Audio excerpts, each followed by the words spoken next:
Welcome to the podcast, Kaitlin. Hey. So I'm going to try something a little different than what I normally do on my podcast. Okay. Normally what I do is I try to just introduce you and then kind of let you go into the conversation. But this time around, I'm going to just tell everyone. So you're Kaitlin Mace. Yes. You have Kaitlin Mace photography and what? And film. And film. So it's Kaitlin Mace photography and film. Yep. But then you also have the Higher Standards podcast, right? The High Standards podcast. High Standards podcast. I do. And those are your two main focuses right now. My mother-in-law likes to say that I have no empty hands and lots of irons, and I need to build a bigger fire because those should be my two main focuses, but I've been kind of branching out into more things. Hold on. Sorry. No, you're fine. I'm going to double check. Okay, so we are good there. You're just like me. I'm the same way. Yeah, I know. Well, I was just thinking about it. Like sometimes I'll wait till I'm like 20 minutes in, and then I'll start thinking about it. I'm like, I don't know. Is that an insecurity thing? I don't know. Double check but it. It's like I think it's just like we want it to be really great. You know. Are you a perfectionist? Yeah, when In it a comes to sense? my business. Yeah. So when it comes to my business and when it comes to something that I'm putting out for the rest of the world to see, I'm a perfectionist. I don't even know if you'd like a perfectionist in imperfect ways, I would say, because like the technical stuff, I don't know hardly anything about. So like I'm like a perfectionist when it comes to this because I'm like I want to get it right and I just want to do it justice and all those kind of things. But when it comes to photography, I'm not so much a perfectionist when it comes to technicalities, when it comes to like the perfect lighting scenario, the perfect, weather scenario. Like I just shot a session in the rain the other day because we're like, you just got your makeup done. We're going to make something work. Now, is that like a developmental thing? Like, has that developed over time? Because how long have you been doing photography? 13 years. So, like, is that like something that you've developed over time? Like, you've just learned to relax and not stress out over some little things? I think so, yeah. When you get this far in, like, you kind of have to really reflect on what it was like in the beginning, because, like, so much of it just gets blurred in the hectic day-to-day, because from the gate, I have been a booked photographer, and I think, I've always had things that I was really worried about as far as wanting to make sure my clients were happy, but I just remember being like 15, 16, and my teacher asking me or telling me, good job, you did rule of thirds. And I was like, what is rule of thirds? I did not know what any of the technicalities What is meant. rule of thirds? So rule of thirds is when your subject is on the third. I'm not good at technical. Yeah, I'm like, sure. So it's basically like off-centered. So like, say I'm taking a picture of this tequila glass. The tequila glass is in focus on this side of the plane, and this side is open. Gotcha. So, for instance, I just did a shot for one of my clients that owns a cigar lounge, and they wanted rule of thirds because they could put content on that open space. Ah, yes. So, but I didn't know that at 14, and I still, when I'm shooting, like, I don't think of those things while I'm shooting. So you started when you were 14? 14. And you said you had a teacher. Where do you... Like, that's not like something you could take in high school or nothing. No. So 14's 8th grade, ain't it? So my birthday was in June, so I was a freshman. And so... Oh, so you were young for your class. Yes, I was very young for my class. Okay. My mom babysat my whole life up until I graduated high school, and I would just steal her camera and start taking pictures of the babies she babysat, the little toddlers, and dress them up and curl her hair and things like that, and just like have them model. You didn't realize what you were doing. No, I had no idea. Yeah. I was just having fun, and that next summer, one of my friends was like, "Hey, you're getting really good at this. Do you want to come do pictures of me on the farm?" And she paid me $35. And that was a tank of gas back then. Yeah. And I was like, I can't even drive. I'm rich, Yeah. Like, this is amazing. Yeah. So I went and I did it. And then it just kind of, like, kept going. And then I'll never forget when I met this teacher. Her name's Shonda Boyer. She's amazing. She taught at Sullivan High School. I was in the hallway because one of our neighbors we're really good friends with. She let me come edit up there. and I was sitting in the hallway editing on Picnic. I don't know if you remember what Picnic No, was. never heard of that one. So Picnic is what we all used in high school to put the words over pictures. Yes. I do remember it now. Yes. I do remember. Didn't it always have like the tag too? It always had to have Picnic in it. Oh yeah, unless That you was, like, paid the for thing. the subscription, Yeah. and my mom got me the subscription, and I thought Taking I was off there. all of that. Yeah. Yeah. So So your mom believed in you the whole time? whole time. Like- Whole time, both like, parents. she's like, "Kaitlin, whole you need to time. do this." Absolutely. There's even a comment on Facebook that pops up where my mom said, it was on her Facebook status, and it pops up every once in a while. And it said, does anyone know of any photography classes that are going around? My daughter's getting really good at this. I think there's something here. And I'm not going to get emotional about it. I might get emotional. It just is like, she is the biggest supporter that I have. Like, That's awesome. from the get-go. So big. So big. Like every podcast that I've had so far, we've talked about, like where they all started, and something that's the one common theme is they had someone to believe in them. And I'm not saying, I don't know. That is like, I don't know if I've 70% always had of it, someone I to believe feel in like. me. I think that's a big reason why I pushed through a lot of stuff is because Well, yeah. nobody was believing in me. So I'm like, I got to prove everybody wrong. Yes. But I do Yes. feel like my parents were like, chase your dreams. Definitely. They never said that, but they didn't agree or disagree. They weren't like, they never pushed me like, Ryan, hey, this is what you need to do. But they're like, Ryan, do what makes you happy. Do what makes you, and that is exactly what both my parents said. They both were like, you need to find something that you enjoy doing because you're going to have to do this for the rest of your life, more than likely. And that was also in a time where we didn't realize that we could change dreams. Yeah. Yeah. That was back, early 2000s. And it's crazy to me how fast time flies, and to think about the dramatic Yeah, the internet change. wasn't even that big yet. No, it wasn't. And oh my gosh, I remember, and it's funny because the internet wasn't that big. And when I was in high school, my page was getting viewed more than it does now because of algorithms and things like that. And competition probably too. Yeah. Can we talk about competition? Yeah, we can. Because something that, and I'm not even in the industry. Like I'm so far from that industry. It's not even funny. Yeah. But one thing I do know for sure is that at least in our like collective area, Yeah. I would say within 50 to 65 miles, at least, you've been, a lot of these girls have almost branched through you. Yeah. Would you agree with that? definitely. I don't know if I think that I was probably a step on their journey, maybe. Yeah. And I don't mean that in a bad way. No. I think I've helped a lot of people realize their passion and give them maybe that motivation that they didn't have before. But yeah, I mean, you got to think, when I was in high school starting it, there was like 3 of us that did photography in a wide radius. And Yeah. we were even gracious to get the money that we got then, and it's just totally different now. Yeah. And now you've got a range that are people that are super high priced and the people that are undercutting everybody. Yeah. And undercutting themselves, Yeah. truly.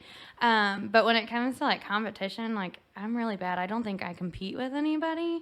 I just compete with myself. Yeah. And I'm big on staying in your lane. Yes. Like staying in your own lane. Like if I'm focused on how green the other person's grass is, mine's just going to die. You have to water your own grass. Absolutely. It is literally the only way that you're going to succeed. Do you look up to anyone? Like, is there any photographers that you're like, I did. you model after almost? So I did when I was younger. Uh-huh. Holly Havaki was one of them. Maddie's mom. Okay. She was a big one. And then Ashley Rogers, she's actually from Texas. She was a very big voice in my life that helped me work past some of the things that were roadblocks when I was younger. Now, are we talking like actual photography things, or are we talking like something else? No, photography things. All photography. Well, so all based things. photography things, and just like dealing with some of the competitiveness when I was younger. I obviously am not going to say names, but I definitely, like, there was roadblocks when I was younger. Did you know her on a personal level, or was this someone like she was like? Because I watch like a lot of Gary Vee. I watch like a lot of like this Yeah. Robert Kiyosaki guy. I look at those guys and I that's who I try to model after. Like I'm looking at the guys at the very top, and I'm like, what are they doing to succeed? I'm not paying attention to the little guys that are around me I'm competing with. And that's exactly kind of how I am. And it's not even necessarily like little guys for me. Like I think that everyone, if you want to shoot your shot, they're going to learn soon enough that photography looks a lot of fun on social media, and it's just not as glamorous as it seems all the time. Yeah. But well, you're putting in the work. Yes. Like it's not just, it's not like you just take a couple pictures and then just upload them. Like no, you actually have to physically invest in all the equipment. Then you have to go out and find it. And I'm just like overviewing it, right? Yeah. Like you still have to, like there's an investment to it, and you still have to go and take the pictures and edit the pictures. And I know there's a lot of details around it, but there's a lot of time involved in it. Oh, there's so much time because you do that. And then so I work with businesses a lot. Business content is one of my main focuses. And that is at least like an hour of planning before you go into doing this shoot. I have to make checklists for my clients, and because they don't know. Businesses are coming to me because they don't know what they need to post on social media. They have no clue. They don't even know half the time what they want for their brand. So I end up doing a whole brand package for these people. Yeah. And people don't realize how much time goes into it. It's emails, and then they don't realize the money that goes into the cost of business. I've got, a cloud service that I use, all the equipment, including, laptop, card readers, SD cards, external hard drives, multiple, so you're backing them up in multiple places, the subscription to Lightroom. I mean, I could go on, hiring an accountant, if you want to run a successful business, you have to do it the right way, and it costs a lot of money to do it the right way. Yeah. And you definitely got to just keep putting the money back into it. Absolutely. You do. And for taxes, you have to too. And that's the other thing that people don't realize is you can try to lie in your taxes, but they're going to find out. Yeah. And you better know what you're doing. I don't get why people even try to do that. I don't get it either. That's a bad road to get down. It just is a bad road. It's a bad habit to get in. I'm actually grateful that I was an FFA because we made a joke the other night, me and my friend Mace. We were like, running a business is just, or doing taxes, for your business is like FFA, SAE books, only reversed because you want to show a loss versus a profit. Yeah. So keeping those accurate records are just super important, and tracking every expenditure is important. And yeah. Okay. So we're going to get off a little bit of track here. That's okay. Burnout. What do you think about burnout? Have you experienced it? So many times. I'm so glad that you asked about it. Have you experienced it? Oh, yes. I'm, knock on wood, I have not experienced it in a couple years. I think I've priced myself a good amount now, and I've just kind of gotten the business down to a science to where I'm not. Where'd the burnout come from when you were doing it? So the burnout comes from overbooking. If there's anybody that is service-based listening, burnout will always come from overdoing it and just extending. People don't realize how much you use this and your brain. You've got to constantly be putting that in overdrive. So my burnout happens when I'm booking 2 to 3 sessions a day because I think I'm like, I don't have a full calendar. I just need to stack people. Yeah. And what essentially is happening is you're just overworking your brain to the point it's like I have no new ideas. And the burnout also happens for me when I have people that are just constantly hounding me. Where's my images? When are they going to be ready? And my turnaround time is non-existent. It's under a month. So, but then it just life catches up to you. When you're going through trauma, when you're going through loss and things like that.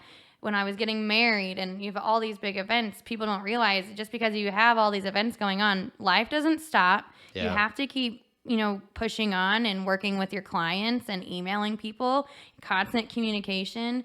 When I have to talk to people too much, that burns me out. It just... Yeah. Now, you're a people person, though, right? I am a people person. You're saying just over. Over, yeah. Way over. Way over. When I say way over, it's when I'm taking 13 clients a week and there's 7 days.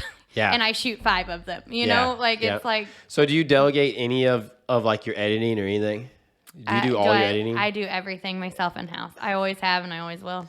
Really? Always. Absolutely. It's my art. Yeah. Your name's behind it all. It literally is. And it's not even, it is that because that is important to me.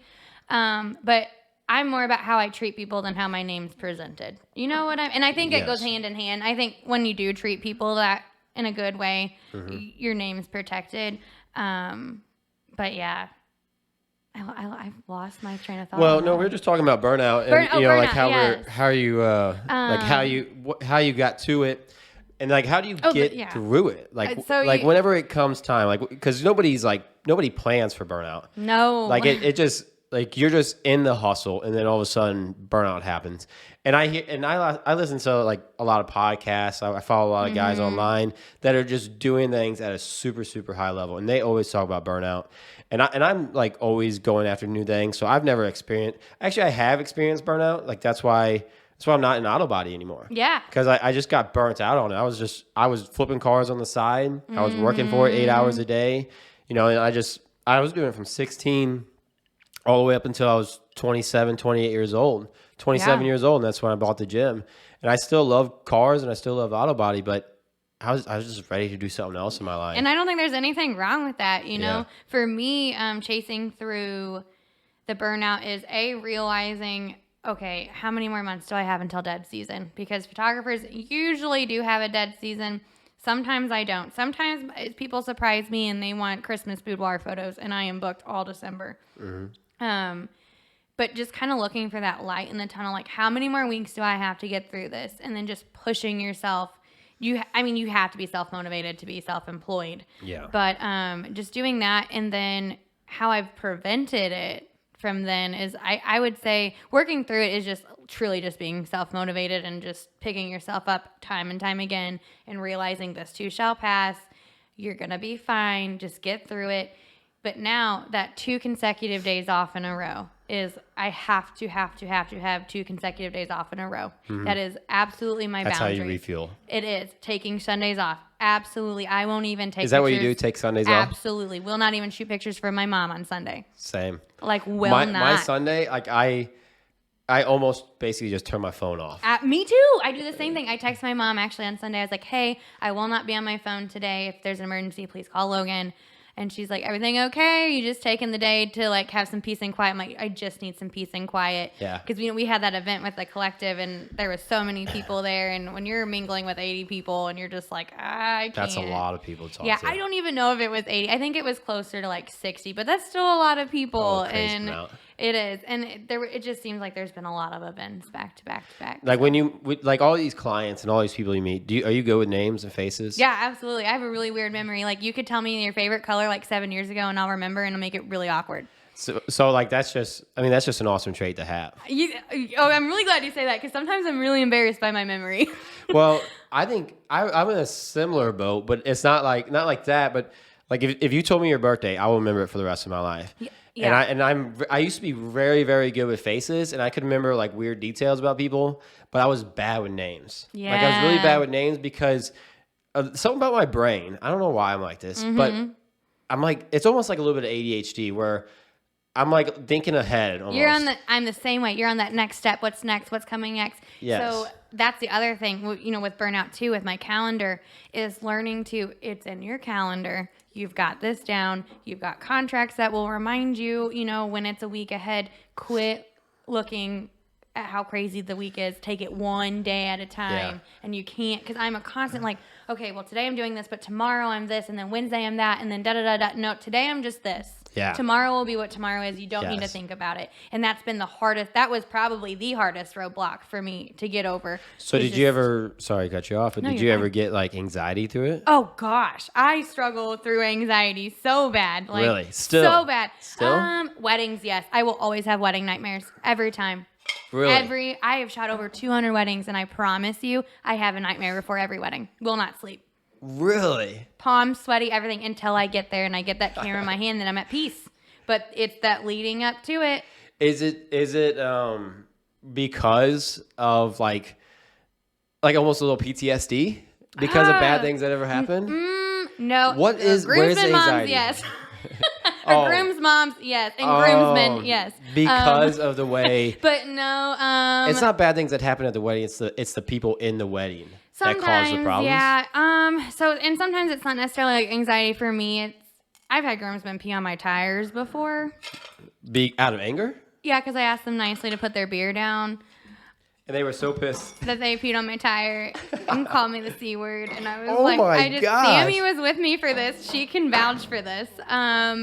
Yeah, and she just looked at me like, what are you going to do? I'm like, we can't do anything. I mean, I could. Yeah. Legally, I could. It's in my contract. If we're being mistreated, we're allowed to leave. Yeah. But I'm not going to do that to a bride. Like, Yeah. it's got to be really bad before Did you ever I'm like, tell the bride after? She watched. I mean, she watched the whole thing and didn't say anything. Do you think it was just like a... she didn't wanna be- Embarrassment. Yeah. I think it was just like one of those things. Like, I tell all my brides anyways, I can be the bad guy all day. It doesn't bother me that one of your groomsmen or bridesmaids or even a parent doesn't like me as long as you're happy. Yeah. Because when it comes down to it, like I actually just had this discussion with one of my brides. I'm like, you give me a 3-second stare when you're done. When you're absolutely fed up with somebody, you're done with pictures, you're done with ideas, you're done with all these things. You give me that 3-second stare and I'll kick them out. Like, I'm done. Like, I will be that person for you. Because at the end of the day, you know what I mean? Like, but you're the photographer. You Oh, shouldn't have yeah. to do that. I shouldn't. That but, should be something like... But it doesn't bother me, though. It used Yeah. to. I used to hate I still don't like confrontation at all. But you're not... Are you or are you not like... There is a lady for that, right? You're not that lady. Oh, yeah. Well, you got Like a wedding coordinator? Yeah. Like I said, over 200 weddings, I can count on 2 hands how many of them have had coordinators. Ah. Because people, So, for yeah. whatever, well, you know, I mean, But we they just live don't in think it's rural important, huh? areas. No, they don't. Like, they think it's the one thing that and like, I everything's also gonna go think it's smooth. because photographers with big hearts like me have just done the job. Yeah. You know, like we've just like I had someone ask for a time, like have me create a timeline for them the other day. And I was like, A timeline? yeah, What's yeah, that like mean? they wanted me to tell them when they're showing up and when they're leaving and like list the details in advance. Do you charge for that? No. That's all free. That's all. I mean, it comes with. I mean, yeah, their package, yeah, but it helps me leave earlier. Yeah, You know? because you I get can- everyone I- organized. Absolutely. So financially, it's worth it for you. oh yeah, absolutely, Okay. Yeah, sure, it makes sense. absolutely, and just like for the goodness of it, you know, like I love my job for the money, but I also love my job for the people, and like I just truly love serving people. I really do, and just being a voice when somebody can't be. Like there is nothing I hate worse than watching somebody getting walked over. Yeah. And they don't know how to stand up for themselves. Like I will be that person every time. Yeah. Every time. I've had a bridesmaid. That's developmental though, or you've always been like that. I think I've always been like that. I've Really? always rooted for the underdog. Yeah.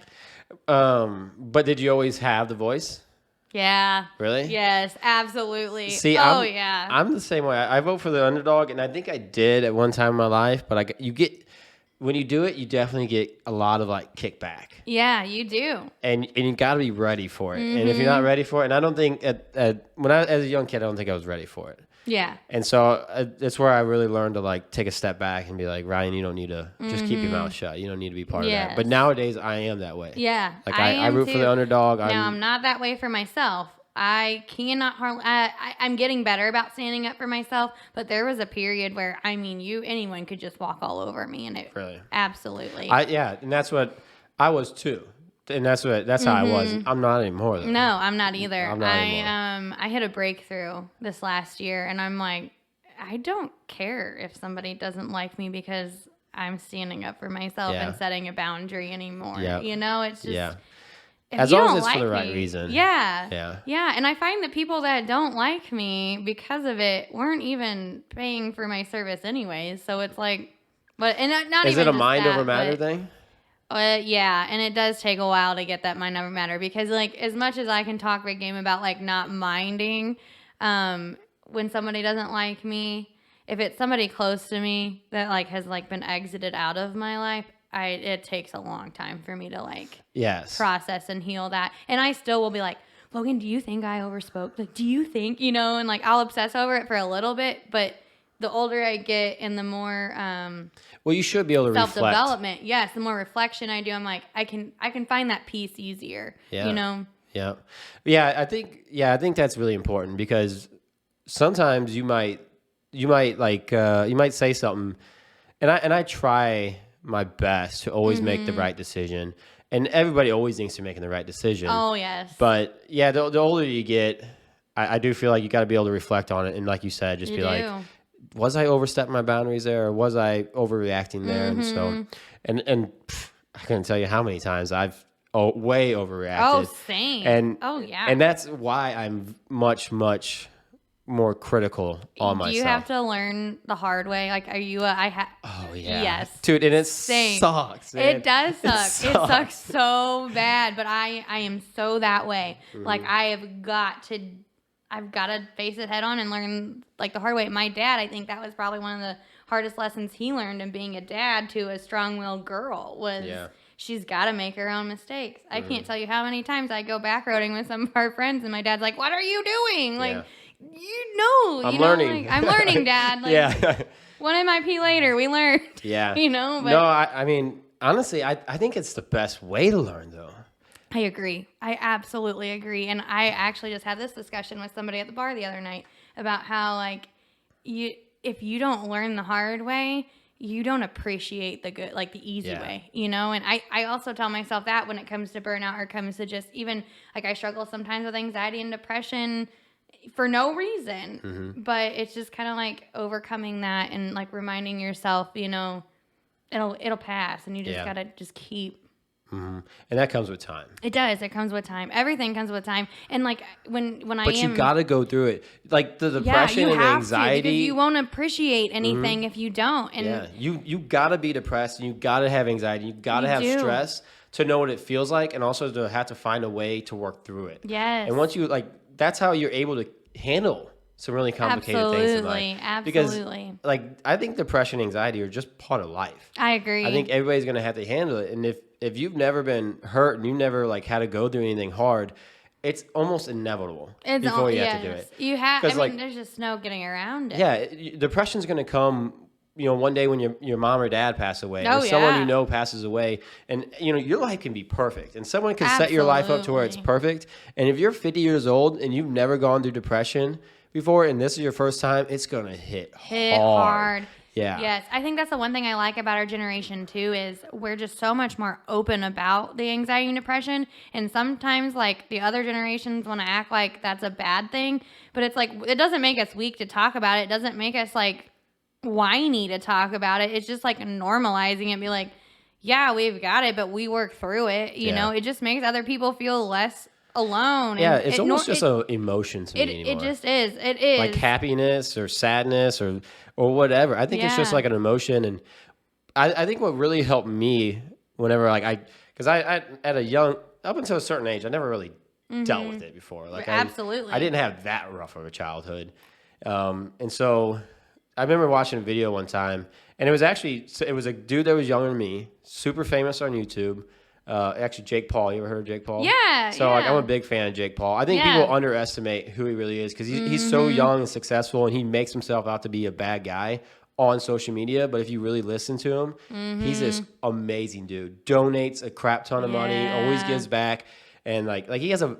Like, he makes himself out to be like this douche that's calling everybody out on social media and like wanting to fight them and just makes himself look bad. But then behind the scenes, he does like boxing for bullies. Yeah. Where he's like raising money and giving back to all these kids that want to start something. And he's always done that. Whether it's like, I remember he bought jet skis and went down after Hurricane Katrina and bought jet skis, and he was driving around, volunteering his time, giving out and that's stuff. awesome. But people are only going to see like that. The stuff on social media. Yes, which also helps him grow. It's like, like Joe Rogan, like, everyone's like, oh, I hate him. Like, he needs to be canceled. And I'm like, have you ever listened to his podcast? Like, the news has such a funny way of, like, sound biting him. And I'm like, I actually listened to that whole episode, and that's totally out of context, Like, I think he does a lot of good. And he just, like, is a good voice, like, and things like that. It just goes to show, I think people fear people that aren't afraid to have an opinion.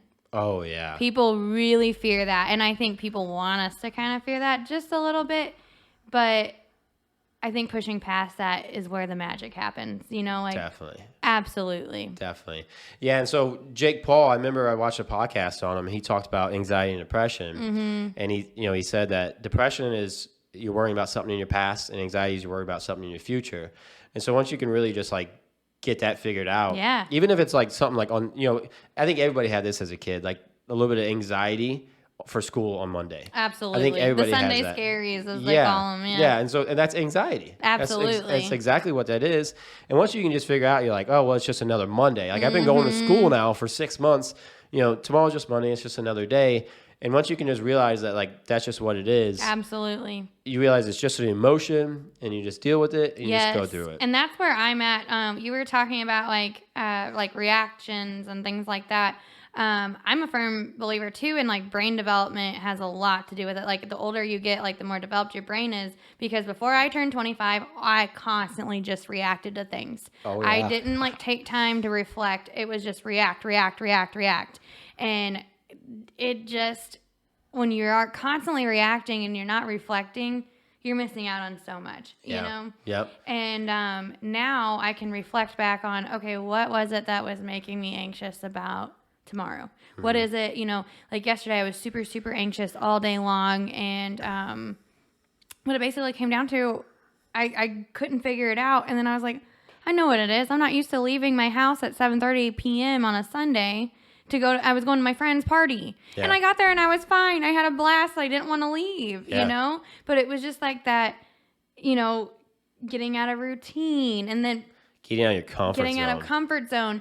But now that you, like, when you reflect on it and you, like, own it and you're like, this is what it is. Mm-hmm. It makes it easier. Like, it was just like, because, like, I don't know how you feel when you have anxiety, but my stomach just rolls. And, like, I just, like, I'm, like, cold and, like, I just want to, like, lay and do nothing, or like that, or like anxiety clean, like I'm a baseboard cleaner. Mm-hmm. Like I clean all the baseboards in my house when I'm anxious, that kind of person. I don't think I've ever cleaned a baseboard in my life. Yeah, so I normally don't, but Logan always knows when I'm upset at something, because I come home and he comes home and I'm just scrubbing baseboards. Yeah. Well, how have you figured, like, other than that, how have you learned to deal with anxiety and depression?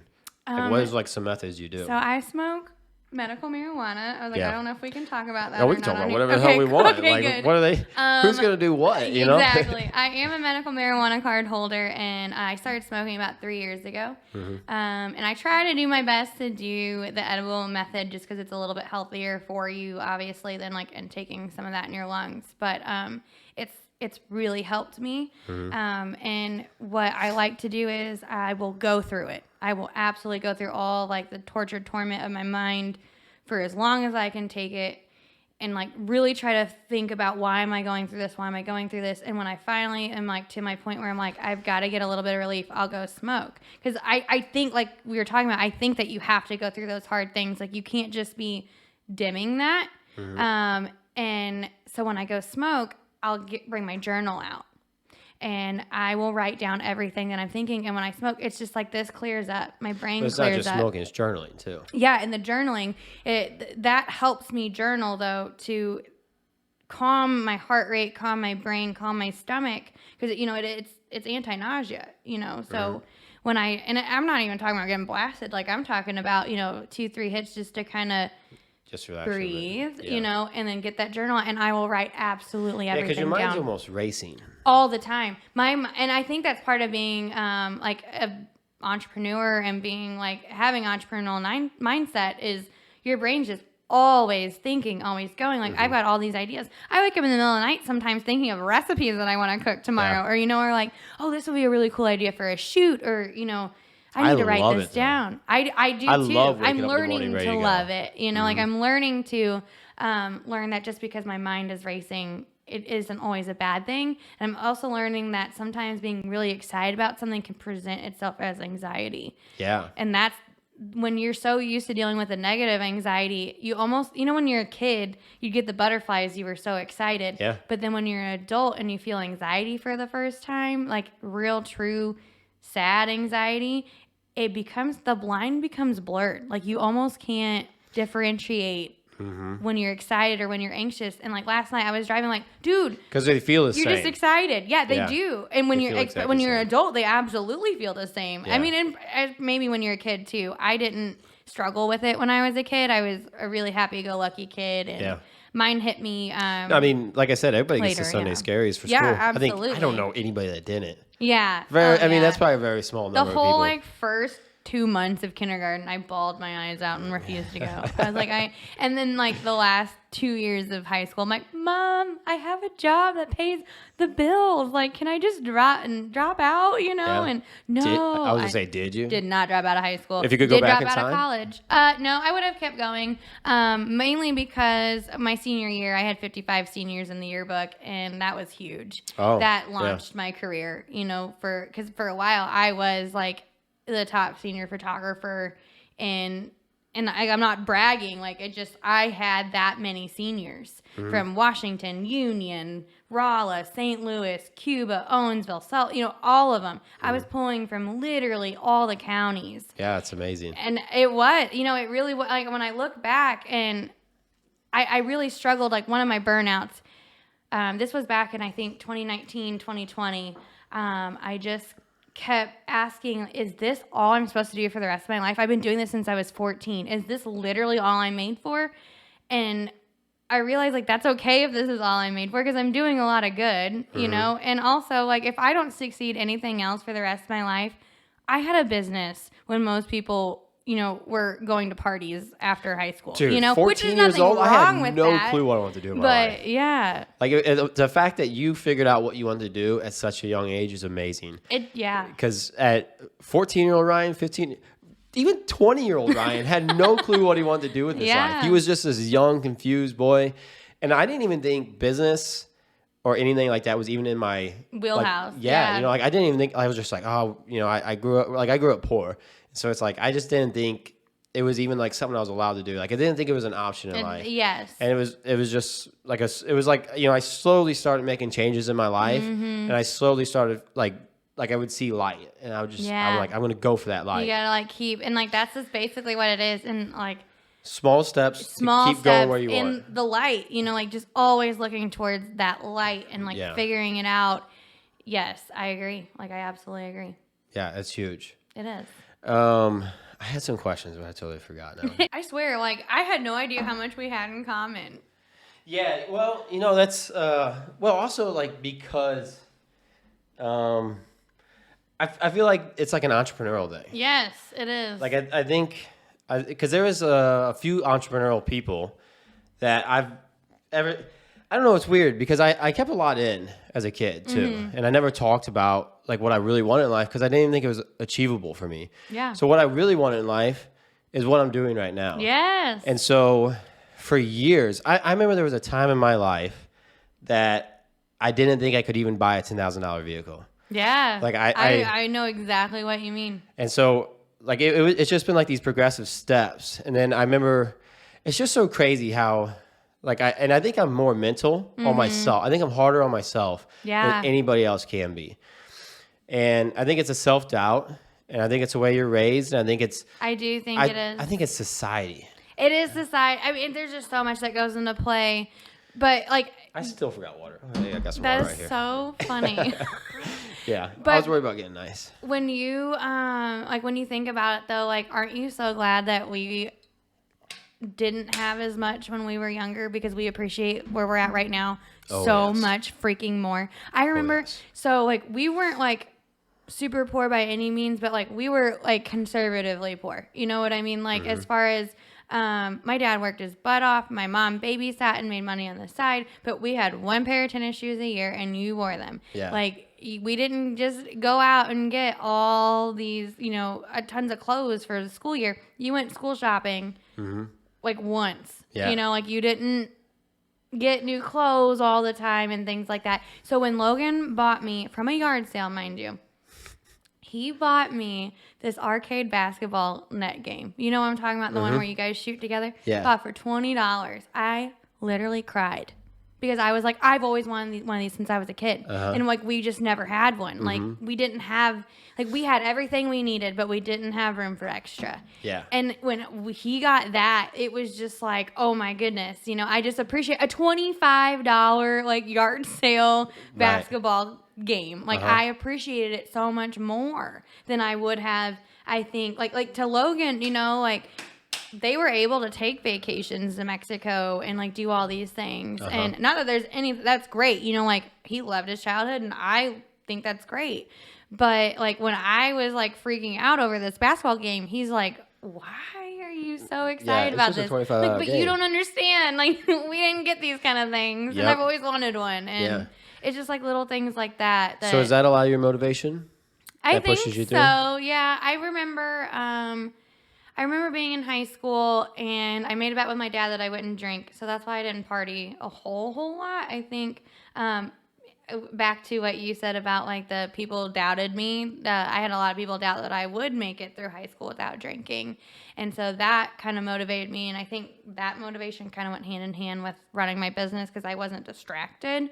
But I remember when I won that bet and he gave me $500 for making it till graduation night. Dang. I said a vow right then and there that I would never, I would be able to like walk into a store and buy whatever I wanted without looking at a tag. Now, granted, like I still go to like thrift shops and, you know, and TJ Maxx when I shop. Yeah. But you know what I mean? Like I just wanted to be able to live comfortably, and if I wanted a dang shirt, just buy the dang shirt. Yeah. You know? Not have to stress about it. Not have to stress not have to worry all the time. Yes, I didn't want to worry all the time. I didn't want to stress about money, like, and we still don't. Me and Logan have never once fought over money in our entire relationship. Huge. We've been together 7 years. Huge. Never once. And I'll tell you, it's because we have one account for bills that we put equal amounts of money into every month, and then we have our own separate checking accounts. And whatever I spend, whatever he spends, we don't care. Yeah. Never once have we fought over money. You know why that would not work with me though?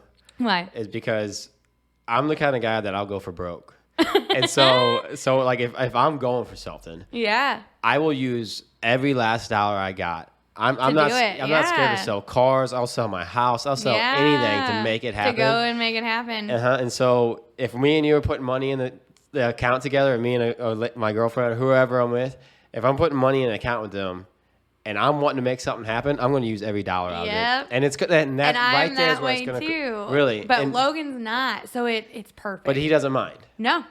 And that's the big thing. Well, so because not everybody's built like that. So as long as it's coming out of my account, I'm buying whatever I want out of that's fine. But like, he doesn't mind that. He's just like, oh my gosh, like I want you to meet him so bad. Like he's amazing. He's so patient, but he really celebrates that we're so different in those ways. I think that you have to be different in those ways because I'm like a jump in, let's do it. It's going to be fine. Like we can do this. And he's like, yo, let's pump the brakes. Let's think of every scenario that could go wrong. So is he the moderation in you guys' relationship? Yeah, he's the moderation and I'm the complete extra, like guacamole at a Mexican buffet. Yeah. You know, like I'm just that's balance. Yeah. That's what it is. That's the teeter. It is the balance. Like we're yin and yang, and it works out so great. And like we're going into like I said, 7 years. Actually 7 years today is when his sister texted him. He was working in Florida and she was like, hey, I'm at this party with this girl and we just showed her your picture and she thinks you're cute. Like you should talk to her. She has her shit together. And that like that is the one thing, like I actually just texted her a little bit ago about it. But she literally told him like this girl has her shit together. And that's what attracted him. And like with most guys, like all the guys I dated here, and I don't know if you remember which ones I dated from here, but yeah. Sure. That scared them. You know, like that scared them that I had that, you know, and like it just isn't. My mom's calling me. I'm going to flip that over. Answer it. Answer it? Okay. Answer it. I'm going to go grab water and I'm going to Hey, you're on a podcast, Mom. Just wants to know what. Yeah, that's no big deal. Because that's what's cool about doing not live podcasts. Yes, you can just like cut it. Yeah, we can cut all that out. And so. Okay, cool. Because I feel like that's important in a podcast. Yeah. You never know what you can get into when you're talking, and I don't want anyone to feel uncomfortable. Yeah. That's a big thing whenever people come out to the podcast. Like when I ask someone, hey, you want to come on a podcast? They're worried that I'm going to, I think they all think I'm going to like interrogate them. Yes. And I'm like, no, I'm here to like. I just want to have a conversation. Like I just want to sit and talk like this. Like this is exactly. And I love that you're like, well, we're not going to talk about religions or politics or anything. And I was like, that's the same thing I tell people. Well, we do like sometimes like talk about religion on my podcast. I have a lot of witchy people on mine like that, and which is so funny. Yeah. Because I'm like the complete opposite. But like politics are like a hard no on my podcast because I'm like, there's just. There's too much to it. I'm also politically homeless, so I don't have really anything to talk about politics. So. Yeah. And that's, honestly, I'm kind of the same way. Yeah. I'm just not educated enough in it to really talk about it. I just don't think that I make that much of a difference in the politics scheme to care about it. And local, yes. Yes. Local, yes. I understand that. Do you vote? I have before. This is the only political question I'll ask. Do you vote? I have in the past. I did not this last time, and I was going to.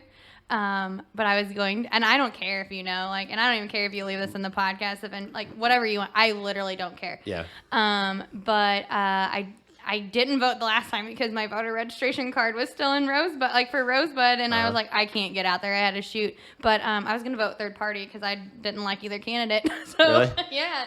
Wow. And everyone's like, lesser of two evils. I was like, no, Yeah. I just don't believe in either one. So, you know what? It doesn't really matter. It doesn't. I mean, literally. It didn't come down to one vote. So. It did not come down to one vote. So I do think it's important to vote, but I do. I don't think it's something to beat yourself up about if you don't make it. Yeah, I agree. It's a voting thing. I agree. I honestly, to be completely honest, I didn't vote this last time either. That made me so happy. and Yes. I tried. I did try. I did too. I'm like, I tried, but my same thing, the exact same thing that happened to you happened to me. Yep. I was living somewhere else. They didn't send me my voter's registration thing. I thought I was supposed to be voting at this one at one place because the last time I voted, I voted in a different town just because I was in a different county. Well, and it was so weird because I had been living in this county for a long time. But yeah, I had got there, and it was like one of those days where I was busy that day, and I went all the way there, and they're like, Ryan, you're not registered here, and they're like, where are you living at now? And I told them, they're like, well, you probably got to vote here, but it's too late, because I showed up at like the last minute, because I got things going on. I'm like, I'm gonna stop in, I want to vote. It just didn't work out. It just didn't. That's how it was with me. Like I got on, and because I went to go look at the address or whatever, because I had never voted. Like I hadn't lived in Rolla when I did vote. So I went to go type in the address and like pulled up the wherever you search it at. And, it was like, you're not registered here. You're not registered here. I'm like, oh, so I can't even vote. And I mean, like I would have gone in, but then they would have complained that I wasn't voting in my right area anyway. So I'm like, it's just a lose-lose situation at this point. And I think I had 3 sessions that day and a podcast. So it was just like, Screw it. I don't think. I mean, my vote wouldn't have even mattered because of who I was voting for, so it would have been fine. Yeah. Life goes on. It goes on. Yeah. I mean, we can try again in 4 years. Yeah. You know, Yeah. It'll be fine. Exactly. So like this collective thing you're part of. Let's talk about that. Okay. So it's brand new. I say brand new. It's been something that's been on a lot of the founders' hearts, I think, for a while. The founders of the collective. Okay. So what it basically is it's a group for young professionals that are seeking like-minded individuals that want to network with more people, that want to get to know people that are really pushing hard. And a few years ago, I sat down with my friend Taylor and my friend Britt, and I said, we need something. We need something that gives us the opportunity to be able to voice our hearts, whether that's we're sad about business, we're happy about business, because it's hard to be around people that aren't goal-oriented when you are like super goal-oriented sometimes. I also like to talk about like big successes, and I also like to talk about big failures. Yeah. And when we were it's hard. They go hand in hand, though. They do. Yeah. And I think it's important to have that support system because we've been working on paying down debt and things like that. And it's hard to talk about those things with certain people. Like people get uncomfortable when you talk about money and things like that. Yeah. So we wanted to create, like the 3 of us kind of wanted to create this environment. So you're a founder. I'm one of them, yes. I think there was 6 people at the initial meeting, and it was kind of like a meeting of the minds of people that were already thinking of all of these things and then got together and kind of molded this into something beyond what all of us could have imagined it would be. So my friend Paige came on, and she was like, I want to set this in motion. I want to bring this up with a Rolla chamber, see if we can get this under them, get the wheels going, kind of things like that. So it went beyond our little idea of just getting together for cocktail hours, because that's all we thought, like, let's just get people together for cocktail hours. She comes in with this great idea to bring in philanthropy, which I have a hard time saying, philanthropy and charity work, and then business tours. So like today, they went and toured Phelps Health. Like all these different young professionals got to go see what Phelps Health did. A couple weeks ago, I went to. Now, did they get to meet the owner with that too? Yeah, well, the CEO, yeah, they were with they're the C of O or whatever it is, yeah. And a couple weeks ago, we met the owner of Equine Therapy Center up kind of by my house, Sycamore Valley, and we got to hear what they're doing for a lot of their independent living adults, and it's amazing. Like it's just so cool getting to see what. Because, when you see a business and you're like, oh, yeah, I know what they do. But you don't until you go and you hear from them. We've done St. James Winery, and we got to watch, how they make their wine. And I didn't even know a lot of big wineries hire engineers, like actual engineers, to do their wine. I didn't know that either. I literally learned this on the tour. So it's really cool. You're telling me it's not just smashing grapes and letting them age? It's literally not. It's so, like, they check levels. And, I was mind blown by the information that we got. How do they make money?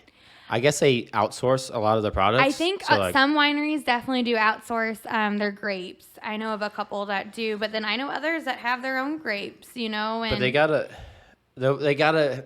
There's no way they're making enough money just selling wine where they're at. They gotta be able to sell to gas station. Are you talking specifically about St. James Winery, or I'm just talking winery in general? Winery in general. I don't care where you're at. There's no way you're making enough money to support all the land, the building, and everything, and all the employees. Pay an engineer. You're gonna have to. You gotta sell to wider markets, out of state, things like that. Get it online. Get it in gas stations. Get it in restaurants. And distribution, I think, is where it comes. And Logan could honestly talk on this. My husband could talk. I wish he would have came with me, because he could have talked on like the distribution aspect through the grocery store. Like that's something that I don't even understand. Is going through like when they distribute the products and things like that. But it's just basically getting your product in a large amount. Like it's just like getting seen in front of a large amount of people. You want your product in front of as many people as you can. So when they're distributing to all these grocery stores and gas stations and out of state, online sales are a big thing, because you can ship wine now. Like I've had wine shipped straight. I've had a really nice rum shipped to my door. Yeah, that's awesome, isn't it? Yes, it's so handy. It kind of sucks when you have to be there to sign for it, but minor inconvenience compared to having to drive to St. Louis to find Logan drinks Zafra, and that is found. That's a wine. It's rum. Oh, okay. And that you can't hardly find that, and it's the same thing. Like I collect bourbon, so. If I get a bottle in and I can find it online somewhere and hunting it down when you collect is part of the fun. Yeah. But, when you can't find it and you really want it and you enjoy the taste, it's just so nice to be able to ship it right in from, like Wine and Cheese Place and Mano's Wine. And there's another one up in St. Louis that'll ship right to your door. And it's just so nice. So I think online sales have helped them with the making money aspect. But yeah, that part I don't know, but it's really I remember I used to Post Malone had a wine for a while. I was buying really? It. Yeah. I love Posty. And it was like a really cool, like it was like it wasn't a normal wine bottle. It was like long and skinny and came to the top, had a glass, like it was like this bottle, but it was like a glass top on it, and it was just you're Catholic, aren't you? I'm not. Okay, no, let's not talk about let's leave religion out of it. But I remember but still, I'm Catholic, and so I remember as a kid they had like their little bottles that they kept wine and had like a fancy glass top, and that's what it reminded me of. But it was such a fancy bottle. I do know what you're talking about, because Logan's family is. So like I was a step down from that. So I know what you're talking. But did you know Snoop Dogg has a gin? I literally didn't know until the other day, and I was so excited. I haven't tried it yet.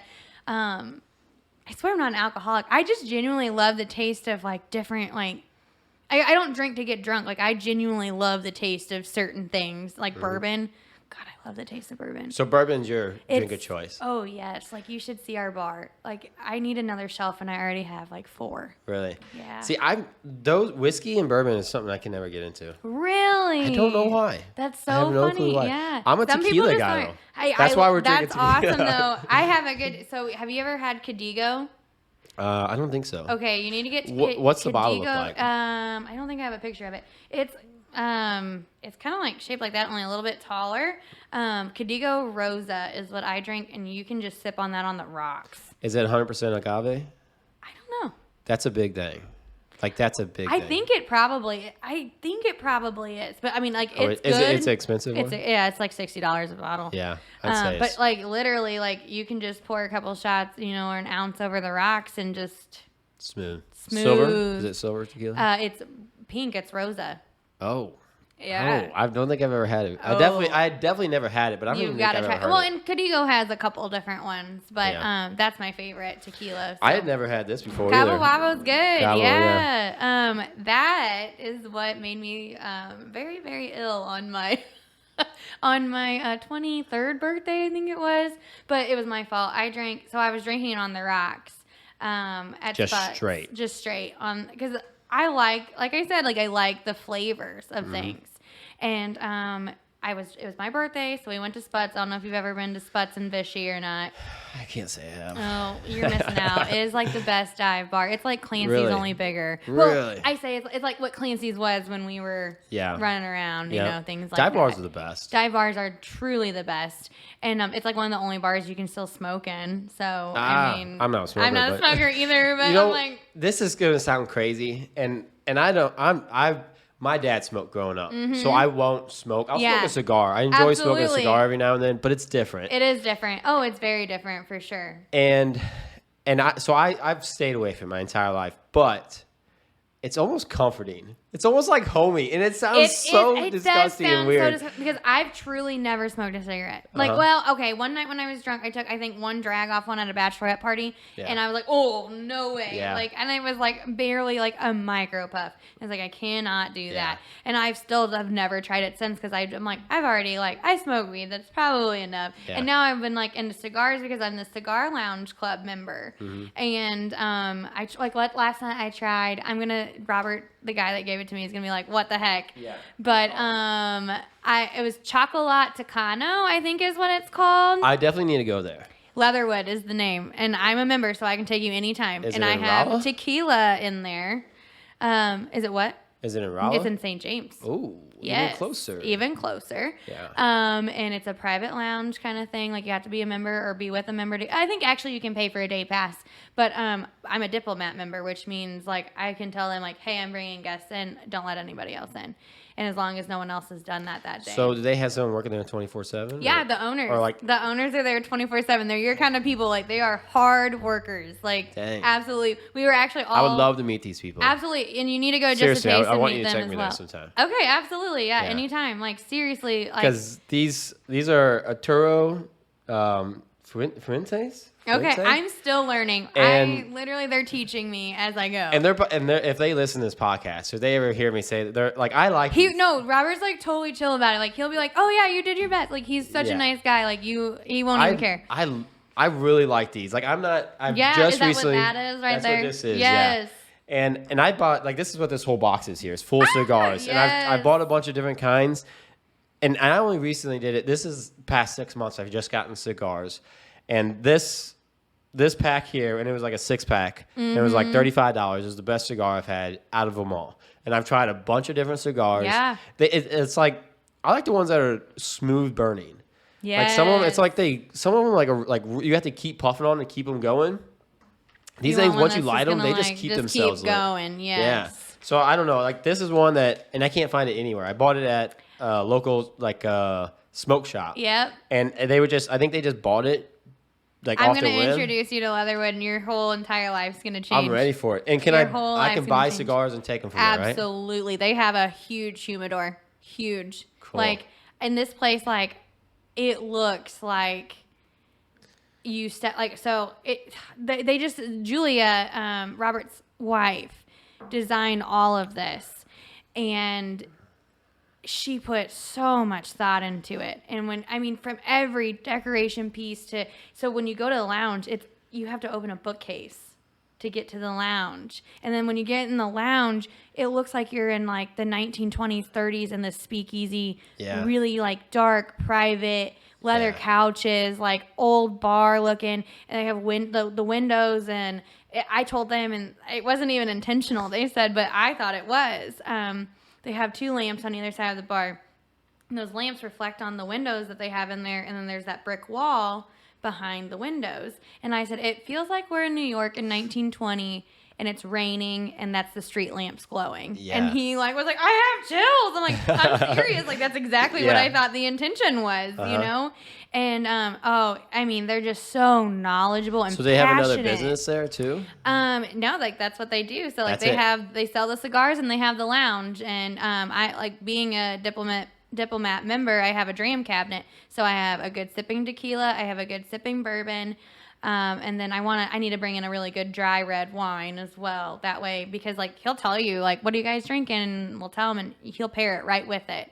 And so last night I was drinking Weller and bourbon, and I was getting ready to leave, and he's like, here, why don't you try this cigar? Like it'll help, you know, like it'll really accent what you're drinking. And it was that Chocolat Tacano. I think I'm probably saying that wrong, and he's gonna laugh, but yes. So it was really good. It was really smooth, and they were teaching me. I was like, it's really hard when you've never smoked, and the only thing you've smoked is weed, because like when you're doing weed, you inhale, you know, like, and you hold it. Yeah. And, you know, like, and they're like, you cannot do that with a cigar. Like, they're like, do not do that. Like, it's a lot rougher. Lot rougher. And they're like, and you will get like buzzed. Like, you will have like, you will get the spins. And I'm like, okay. So they were teaching me last night, like, they're like, Logan said, think of it as like, you've got 2 air tanks, because he's a scuba diver. So he's like, you want to put it in this air tank, not this air tank. I'm like, oh. Yeah. Okay, I guess that makes sense. Yeah. You know, but it's still hard when you're not used to, like, not, you know, like you're used to inhaling. So. Yeah. But yeah, I'm loving them. It only takes a few times inhaling before you realize, like, oh, this is rough going down. Like you can also like feel it in your like right in your brain. You know, you're like, oh god. Yeah. Okay, there's a little buzz coming. But I kind of like that too, because like when I'm out in public, like it's obviously more socially acceptable to smoke a cigar than it is to smoke weed, and like it kind of calms me down a little bit. Yeah, it does. Like it like takes the edge off. Like if I'm out in public, like just to step out and smoke a little bit of a cigar, and I'm like, this is good to know. Like a cigar is.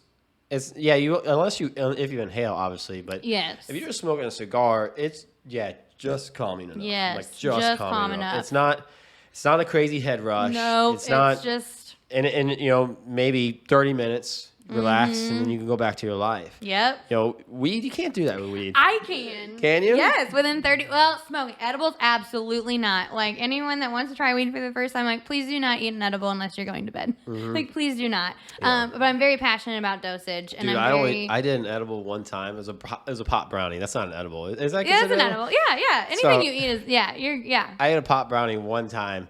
And somebody gave it to me, and I'm not even a big pot smoker. Like I'm not. It's just not my thing. I grew up drinking beer, and that's just who I am. Absolutely. But, this guy gave it to me one time, and I took a quarter of it. Yeah. I ate a quarter of it, and he was telling me to eat the whole thing. I took a quarter of it. And I just remember it was like almost paralyzing. Yes. It was so intense. And everyone has their story. And now like me and a lot of I didn't eat the whole thing. Right? Like, okay. Well, while we're on the subject, we'll just talk about the first time that I decided, like, this is where like people, like, you get humbled. Like, God just like humbles you, you know? You're just like, boom, you know? Yeah, you're not that tough. You're not that tough. So this was like right when I first started using edibles, because like before I smoked, I did the edibles, and like then I like you started out on edibles. I started out on edibles, but they were homemade edibles, and the lady that was making them for me, it was one of my neighbors, and she's also very passionate on dosage, because like I use it as medicine. I use it recreationally too, but like I mainly use it as medicine. So she was doing like 2.5 milligrams to start me out, and then she'd bump it to 5, and you know, just kind of like easing me into it. Well, I just assumed they were 10 milligram bears or 25 milligram bears, and it is just different when I can get nerdy about this. The way that certain people make their edibles, like if you spray distillate on it, or if you bake it into it, like if you make the butter and you bake it in, or you know, you bake the oil in with it, it's just totally different depending on what part of the plant you use. And like, I'm probably getting some of the terminology wrong, but there is just different ways of doing it. And a lot of them with the distillate, they're a lot. Like, it's just stronger. It's just like a more, I guess, pure form of it. Yeah. Just way more potent. Just way more potent. And so we went to Vegas, and I thought I was hot shit. I was like, I know what I'm doing. I'm the one in the group that's had edibles before. Like, let's go to the dispensary. It's the first time I'm buying legal weed. I know what I want. Oh, in Nevada it's legal? Yeah, well, at least in Vegas it is. I don't know about the whole. Well, they have to make it. I would guess. State Yeah, I'm legal. like, I don't think you just make it town legal. It's I was gonna say, I know it's at least like fully recreational in Vegas. Yeah. So I walk in, and all I knew at the time was sativa meant daytime, indica was to go to bed. They said into couch. Okay, well, obviously, if we're gonna be going out to all these different, like we were gonna go to Pawn Stars and go to there's that place. It doesn't matter. We were going to go a bunch of different places. And I was like, obviously I want to be awake, so I'm going to get a sativa. And I was like, don't worry. I've got this. I'll get us something. And I go in. I was like, I'd like a sativa gummy that's going to let us party all day long. And she left. And she's like, okay. And she's like, here's your options. And I was like, raspberry sounds great. We're going to go with that. And I was just like, looking back, I was just so stupid. I was just so stupid. And she laughed. And she goes, all right, you have fun with that.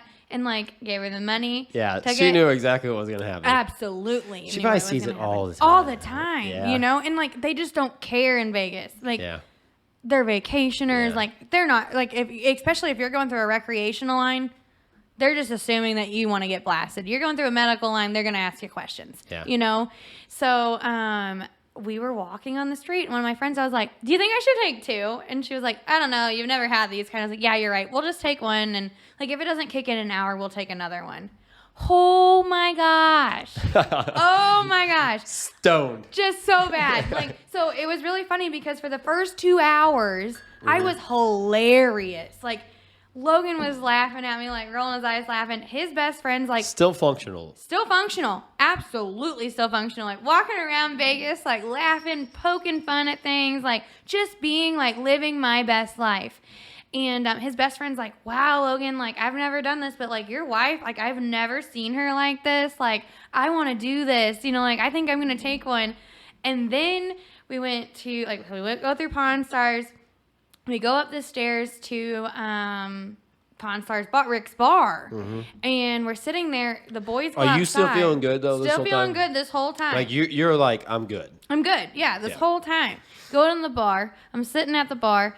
I look at my friend. I was like, hey, do I look fucked up? And she was like, you just kind of look drunk. I wouldn't be able to tell, you ate an edible. I don't think you look, unmanageable. And I was like, okay, good. So, I'm sitting, honestly, this is perfect, right here. And this couple's, on the edge of the bar right here. And the lady goes, oh, honey, you look fucked up.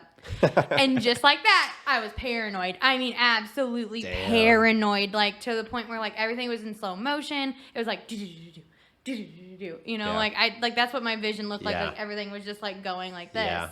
And so I was like, okay, I need to go find my husband right now. And so I run outside. I'm like, Logan, I think I've never felt like this when I've ate an edible. I've never felt like this on weed before in my life. I just feel really panicked. He's like, it's okay. We can go back to the hotel. I think you just need to take a nap, sleep it off, drink some water. It'll be fine. Coming from the man who's literally never smoked in his life to this day. Yeah. Super calm, what we said, the cool, calm, collected. Yeah. And I'm freaking out, and his friend's holding my arms. He's like, is she tripping balls? And I was like, you don't trip on me. It's not like that. Yeah. And he was like, I need you to know that nothing bad is going to happen to you. We're right here. And I was like, I know nothing bad is going to happen. I'm just worried that it looks so stupid and you're mad at me for ruining vacation. He's like, oh no, we're not mad at you. It's fine. And it's to make a situation worse, they get me in this Uber.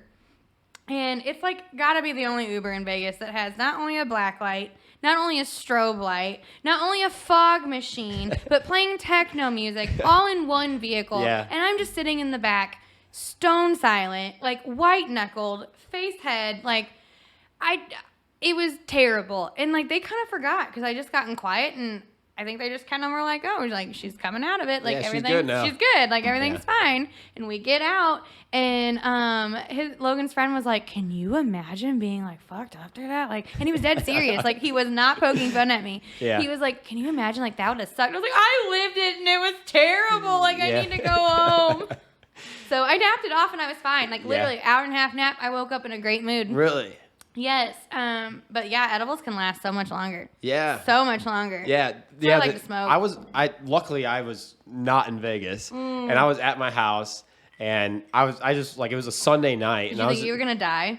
I didn't think, no, I that's the one thing I knew that I wasn't going to do. Because you knew that you couldn't overdose from weed and all that. Yeah, like that's good. I knew that I was just, but see, I'm a very like in control person. Yeah. I don't like to be bossy, but I do like to be in control of my own thoughts. And like, I don't know why drinking, like it doesn't matter how drunk I get, like I can always plane back out. And see, I'm the opposite. And I think it's just, it's because I started drinking at a young age. Maybe, yeah. And I worked so slowly. Like when I started drinking, I was 16 years old. Yeah. And I would drink like 3 to 6 beers and just stop. Yeah. And I did that developmentally over time, and I watched a lot of people, and I did a lot of dumb things. And I started to realize, I'm like, you don't have to be dumb. Yeah. Sometimes I let myself go and have a little extra fun, but at the end of the day, like if something happens, I don't know why I can, but I'm still in control of it all. Yeah. And that's why I like drinking. Not everybody's like that. Yeah. I know people that can drink that will black out after 2-3 beers. Absolutely, same. Like I know somebody that can drink one glass of wine and she's like, just like, life is so amazing. It's and I'm like, nuts. Oh my, well, yeah, I just can't. But I also know people that can like smoke like 4 joints a day and be completely functional. Yeah. And like, I have never once. Yes, I've never once increased my dosage. Like, well, okay, I shouldn't say never once. In the last 2-3 years, I've not. Like since 2020, like COVID, like when I was off work. Yeah. I was like, well, I'm off work. Yeah. You know, I've got nothing else to do. If you're having a bad day, get high. If you're having a good day, get high. Yeah, you know, like. Yeah, it just makes the day better no matter what happens. But like, honestly, like, I don't smoke over, I mean, like, rarely. Like, and it's got to be when I'm with people that are like heavy smokers. Do I ever smoke more than 1 joint a day? You know, like, and I used to only smoke at night, and now it's more like, usually it is just at night. Like, I haven't smoked it all today. But like, if I'm having just a bad to calm day, your mind, just to calm your mind, yeah. Like, and like I said, I'm not even getting blasted, but like yesterday, like I was gonna go clean them baseboards, and I'm like, you know what'll make me focus better? Go take a couple hits, you know, and like just go do like that. And well, an entrepreneur's, and I don't even, I hate the word entrepreneur. I do too. I really do. It's just like bad word. Like I don't know why. I don't ever. I believe there's entrepreneurs out there, but I don't ever believe I'm an entrepreneur. Yeah, like it's I kind of feel like I think it's just like an outdated word, you know, like and like I even business owner is kind of like an outdated like. So what do you call yourself? Self-employed? Self-employed, yeah. That's usually what I say. Like, well, and I always crack jokes about it too. I'm like, yeah, you know, like I was like, my boss is a bitch, you know. Dude, I do that all the time. God, my boss is such a bitch. Yeah. Like, and everyone just kind of looks at me like, what? Yeah, I do that too. I'm like, I'll tell everyone, I'm like, yeah, my boss didn't let me have the day off today, so I had to work all day, you know. I'm like, or like everybody's like, yeah, can you get Monday off? And I'm like, I have to ask my boss. Let's see if he's okay with it. You know, like that's just stuff I do. Like little things like that. Yeah. I don't know, like even like business professional, like I just feel like the tides are changing, and I've always just done things differently. Like I go about like my brand is myself, and I am my brand. You know what I mean? And I just think there's just different ways of doing things. And I think when you're so openly honest about who you are and what you've got, like when you have essentially, you know, obviously we've all got like those certain things that we don't bring to the table all the time. Like there's always going to be those little weights that we don't show to everybody. But for the most part, when you have no secrets, you have no image to keep up because you are just yourself 1,000% of the time. And that is literally my goal all the time. From the moment I wake up, from the time I go to bed, if I've been myself all day long, I know I did okay. Yeah. You know, like it just it's peace. It's peace, and that's all I care about anymore. Like I, you know, used to like my business goals would be, if you would have asked me 5 years ago where I want to be, I want to make 6 figures and I want this and this and this and I want to be leading conferences in Spain and things like that, you know, and it's just like anymore like if I lead a conference in Spain, that's really cool, you know, but I just want peace. I want peace. I want to do what I love every day. Happiness overall. I want to be able to sit on my porch every night. Do you ever watch Gary Vee? I've heard of him, but I've never watched. You gotta start watching them, man. Okay. You gotta start watching them. And there's so many like business people out there. You can business and like like entrepreneurial people and like self-help people out there. But Gary, I actually hated Gary. Like at back in the day, I used to hate him. I hated like I was like, this guy's stupid. I don't want nothing to do with him. He's just cliche. He's on the internet all the time, and he's like really pushy. But then like I used to watch a lot of motivational videos, and I still do. Like Motivation Hub or whatever it's called. Yeah, oh, on YouTube. My TikTok, my Facebook, everything is all I love surrounded your by TikTok, by the way. Like really? Every time it pops up my For You page, I'm like, yes, because like you are yourself on there. Like you are not afraid to like just like have a conversation and be like, does anybody else feel this way? And I'm like, I do feel this way. Like I absolutely feel this way. You know who makes me do that? Gary Vee. Okay. Gary Vee is like so like this book right here, Rich Dad Poor Dad, is like the big changing in my life. Okay. Have you ever read that book? No, but I'm gonna have to now. I need to get into reading books like this because like I'm such a fantasy book reader because it clears my mind. Like it kind of gets me off of things. But I need to get back into reading because I'm a nerd for like self-help and stuff like that. And I read You Are a Badass, and that really made a shift in my life. You know who wrote that book? You know? Oh gosh, I've heard of it. I cannot remember off the top of my head. It's been years. I mean, that was before I moved to Raleigh that I read that. But then I know that it's a girl, and I know that she wrote a second one that was called You Are a Badass at Making Money. And I haven't read that one yet. I've heard of the book before. Yeah, and there's another one that's like The Subtle Art of Not Giving a Fuck, and I think that's the one that I need to read next. Have you read that one? I haven't, but I've heard of it. I need to. I've never made it through a full book.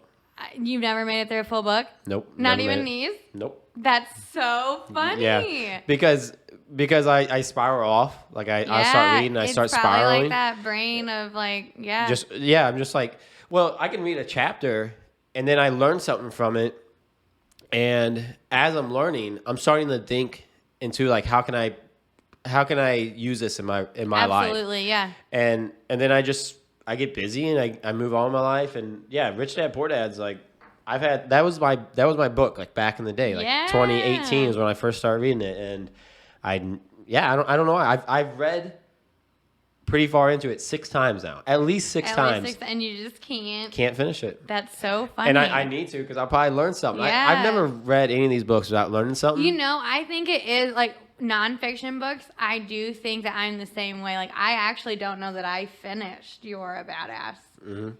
And I read one of Sadie Robertson's books too, but it was when she was young and she wrote it, and I was like, this is like reading like a 6th grade essay. Yeah. You know, like I'm like I couldn't get into that one. But yeah, I think nonfiction, I'm kind of the same way because I'm like, oh, I've already learned what I needed to learn now. This is great. I'm good, you know, and I just move on. Yeah. But I love like fantasy books, fantasy romance. Like I read weird shit. Yeah. Just weird shit.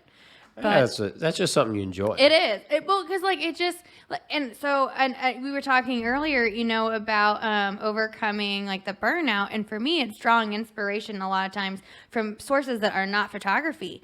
You know, like whether that's reading a book that takes my mind into a faraway place that doesn't exist, or looking at a florist page and seeing like flowers that are just beautiful, and like seeing those colors and being like, wow, like this really inspires me to do this. Or music, like listening to new artists. Like pulling inspiration from industries that aren't your own, I feel like helps with that too. Yeah. And I think, you know, reading sometimes kind of like, okay, I don't have to think about this. I can read it, and it's just kind of like therapeutic, organically, happening in my mind. Mm-hmm. But I do need to get back into like the self-help, the motivation, because like Logan listens to. Have you ever listened to Jocko? Oh yeah. Yeah, that's yeah. See, I'm like, you guys are getting along so good. Yeah. He loves Jocko, and he said it's actually helped him a lot, like with management skills, like just talking to like their employees and things like that. Just being able to like, versus like expecting somebody to do something, like jumping in, you know, like showing them thoroughly, patiently, things like that. Like he listens to Jocko almost every night. Yeah, that's awesome. Yeah. That's awesome. And I think everybody has their or person, has or should find someone like that to go. Really... And I bounce through people. Like I'll watch someone for a while, then I'll watch someone else for a while. And people are like my biggest energy. Like this podcast right here gives me energy. It's giving me so much energy. Like this is almost therapy for me. Like just being able to like talk about like everything. And it's also making me like, I need to record again. Yeah. You know? Yeah. Well, I hope it is a little motivation for you. It is. It's absolutely like the big, I can't tell you the last time I've like glowed like this in the last couple of weeks, just because I wouldn't even say burnt out. I think there's just been a lot going on, you know, and I haven't had like that quiet time to think about it. But yeah, like this is great. The cool thing about like these podcasts, for me at least, is that I send out a lot of DMs because there's some people I have their phone number and I can just call them and say, hey, can you come on my podcast? But there's some people that I am friends with, like on Facebook or Instagram, that I have never talked to in my life. I found because of their business. And I'll shoot them a DM and just be like, hey, I started a podcast. I'd love to have you out, hear your story. Would you like to come on? And what it's helped me realize is it's helped me weed out some people that, because I'm all about doing just whatever makes you happy. In the same way. And so like always happiness over everything. Yes. And so I'm trying to find people with like-minded that have the energy, that are just doing it because they enjoy it in life and not doing it because they want to just get a paycheck out of it. Absolutely. And so there's people that you follow that they might post a lot on social media and they might on the front seem like they really love their business and love what they're doing. And then whenever you message them, they don't care about care about their business. They don't care about their customers. They don't care about anything. They just want that paycheck. Yeah. So they can go buy a nice house, a nice car, or a side-by-side, and a boat, or whatever. And I could care. I bought it all. Yeah. And none of those materials, like, I don't just make me happy. No. You know what makes me happy at the end of the day? If I can, for 20 minutes at the very least, and I aim for more, if I can go sit on either my front porch or my back porch and just reflect and be like, today was a good day. Yeah. Or if it was a bad day, like, man, today was a bad day, tomorrow's gonna be better. If I, at the end of the day, like, if I can just sit on my porch, that's what makes me happy. We have a side-by-side, you know, we have, like, a beautiful house. We have all the things. But to me, it's more what you make your home, essentially. And I don't even mean just a house. Like, your home is, like, your heart, your passion, like, what you do. Like, your home is you. You know, like, you are your home, essentially. Yeah. You know, and, like, whatever you make yourself is what's going to reflect it in your feelings and everyday life, you know? And I just don't care about the things that I thought I used to care about. Like, I don't care if I leave a legacy that people are like, wow, she did it all. You know, like, she was this big speaker. And I'm like, you know what? I want people to say, wow, she really treated us really kindly. Wow, you know, like, she was really happy. She always had a smile. You know, like, those kind of things. I don't care what my job title is. I don't care if people recognize me as a business owner. I mean, I should, you know, like, I know I should, you know. And you're like, conscious of it, though. And I am conscious of it, you know, and obviously, like, I do the best that I can, but I also do the best that I can for yourself, for myself, you know, like, it's a mutual, like, I love my clients that I serve, and I love myself, you know, and it's taken a while, I think, to love myself, because, like, you know, like we were talking about, like, people were always intimidated by the 17-year-old that already had her life figured out. Yeah. Like, guys, oh my gosh, when I was 19, I just never dated to date, you know, like, I think it stems from my parents. I mean, they're still married, you know, 30 years pretty well. Almost. So my dad's like 7 years older than my mom, I think. So no, but they met like when my mom was out of pretty close out of high school. And they married young, or my mom was young. My dad was 30. I think my mom was 21 when they got married, and she had me by 23, things like that. But is that weird?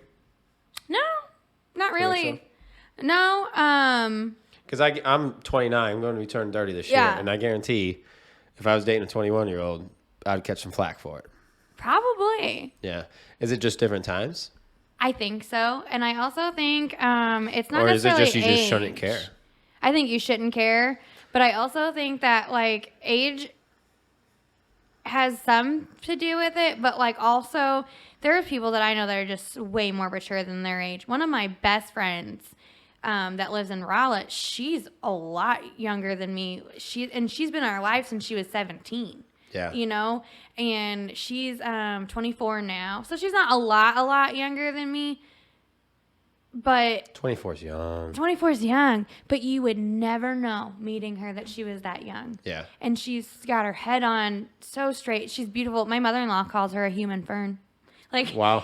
she's a human fern because you just feel at peace when you're with her. She's like, she just needs a little bit of water, a little bit of light, and she's good to go, you know?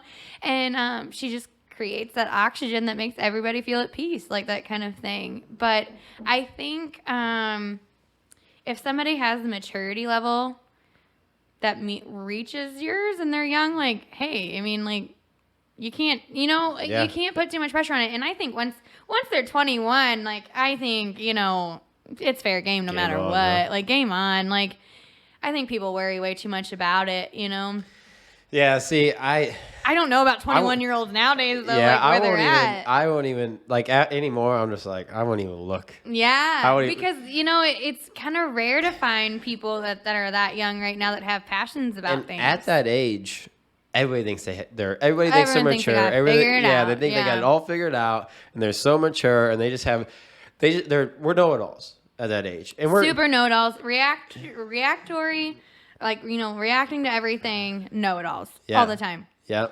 And the problem is from 20 to 30, life changes a lot. So much. Because everybody, once you get out of high school, everybody starts scrambling. Mm-hmm. It's just a massive scramble. And so everyone's you either got to go to college because you're trying to go to the best college and be really, really, really, really successful, or you're trying to find someone to get married and have kids with because you don't want to be that 29-year-old that doesn't have kids or that 30-year-old that doesn't have kids.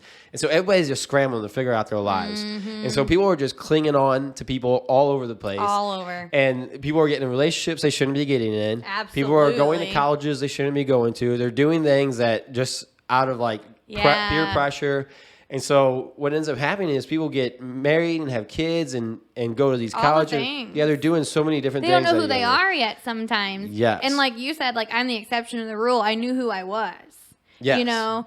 And I think like, I mean, I was very 20. Exceptional. Yeah. Like I was just like that person that I just knew. But I also, like I said, like I didn't date to just, well, so, like for a 6-month period, I probably went and. Well, that's dating. That's dating. That is dating. And I got in like we said, like who I dated. It's like one of those things. That's like it was part just of fun. Dating. Like you're supposed to go out and date multiple and you people. Are. You don't like. You don't have to stick with the one person. That's a crazy misconception. It is. It so is. But like I was just like, and I wouldn't say like. I would, like I was like, oh well, the next one, okay, let's go on to the next, go to the next person, like that kind of thing, and that was okay, yeah. But I also didn't stick around if I'm like, do you know what you want in life? And they're like, no. I'm like, okay. Well, I know what I want, and I know that like if I like you and you like me, like I'd like to just keep going and seeing if it works. And like I didn't date just to like fuck around, like. Yep. It was just like one of those kind of things that was. I knew what I wanted. Yeah. And Logan. And honestly, that's kind of where I've been at for a while now. Yeah, and that's good. That's why I'm single at 29 is because I feel like I don't know. I just feel like I'm in a different position, and I know what I know exactly what I want. I think that's what makes it harder for me. Yes, and I'm sure. Also, I'm and in like a the rural thing area is, too. Yes, like. Literally, I've got single friends I can hook you up with. But well, yeah. If you're not looking. Hooking up, I'm not, it's not, no. Oh, not hook up. I mean, like, people that are, like, the same kind of mindset. Like, that want, like, they want someone to share their success with, basically, is where they're at in life. Well, my big thing is, like, I believe, like, people should be happy. Like, absolutely. I should have my happiness, and she should have her happiness. And together, we can be happy together. But you can be happy separate. Like, today, like... Yes. I'm here by myself. You know what I mean? Like, yeah, I shouldn't have to like explain anything. Or I shouldn't. No, what I'm getting at is that sometimes women will be like, "Well, here's my heart. Make it happy." Oh yeah. And I'm just like, why am I responsible for your happiness? Mm-hmm. Like, you should find your own happiness on your own and be happy on your own, whether I'm here or not. Yeah. And I just don't want to have to be like the carrier of that. Like, no, I just, and you shouldn't have to be. Like, the thing is, like, I'm all about making, like, I'm not saying I don't want to treat a woman right and, like, keep her happy, but I know what I you're don't want saying, to have though. Like my full-time job is like finding your happiness for you. Because if somebody's not happy with themselves as it is, like you can't make them happy no matter what. Yeah. Absolutely not. Yeah. And I just so agree. Like you shouldn't have to be the source of somebody's happiness. Like obviously when you're like, you know, we're 7 years in, me and Logan. He's obviously like my like soft place to land, and he does make me very happy. And I am the kind of person, like my love languages, I love like words of affirmation. And I just like, you know, like that constant, like not necessarily like, I don't need him to be like, I love you so much, da da da da, you know, like I know that he's not leaving ever. Like he has made that so abundantly clear, even in the beginning, because I came into that relationship with so much like trauma of when things got hard, people left. You know, like one fight, it's done. But Dude, when that's you're young, so that's common how it nowadays is, too. you know, like, it's common nowadays because availability is just totally different. Yes, it's just totally different. And I mean, this is the guy that doesn't even have social media. He has no social media. No social media. Kudos to him.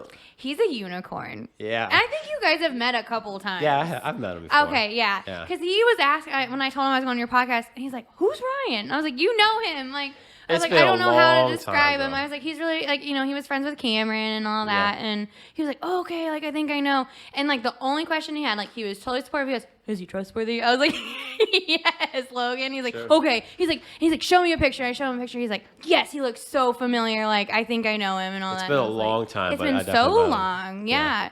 So yeah, but I think you guys, like, if you guys got a beer together, you guys would Sure. absolutely, yeah. Hit it off, huh? You would. But I might steal him from you. He sounds pretty good. He's yeah, you know, you can steal him. I'm so used like that, but that is like when you know with relationships. I think the important part is to always be independent. Yeah. Like be together, but be independent. You know, like Yeah. he supports every single thing that I do. If I'm gonna like last night, I went to the party by myself, totally fine. You know, like he had to work early this morning. Like he's got his responsibilities with the business that he helps run. I've got my responsibilities, you know, and just not question it when someone sets a boundary is like, hey, I don't feel like going, you know? Okay, cool. Well, I'm still going to go because I want to go, you know? And just finding that happy medium ground and the trust and all of that. Well, when you put your happiness into somebody else's hands, it's very, very risky. Oh, yeah, absolutely. You know? So I don't believe that should happen. Yeah. Okay, so moving on from that one. Yeah. What we only have so much time, but I think I was we got. like, I can talk forever. Are you good? What time is it even? 6:21. Yeah, I 6:20. can probably go like what time is it? 6:21. Okay. Yeah. Yeah. Are you good? What time you got? Probably like 15 more minutes. I should probably like start heading to the house for dinner. But That's good. I think that's perfect. What I want to know is what's Kaitlin's future goals? Like what do you see in your perceived future? Are you happy where you're at? Is this you just want to keep? Yeah. If you want to stay where you're at, or are you trying to grow into something else? I don't think she knows yet. I don't think I know. Are you thinking about it? Yeah, I've been spending a lot of time reflecting on it. I know, I do know, like, we've been not preventing, like, to have kids for the last couple of years. So kids are definitely on the radar. I would like to, and I'm okay with however long that journey is. I know, like, we have a plan in place for all that. Like, if I don't get pregnant by the time I'm 30, we're totally fine with adopting. So, like, that's on my future goals list, you know, obviously to be a mom and... A mom at 30 ain't a big deal. No, like I think that's great. Like my dad was 30 when he had me. Logan's mom was 30 when she had him. Yeah. You know, like I'm totally fine with that. Yeah. And 30 the cap? What's the cap?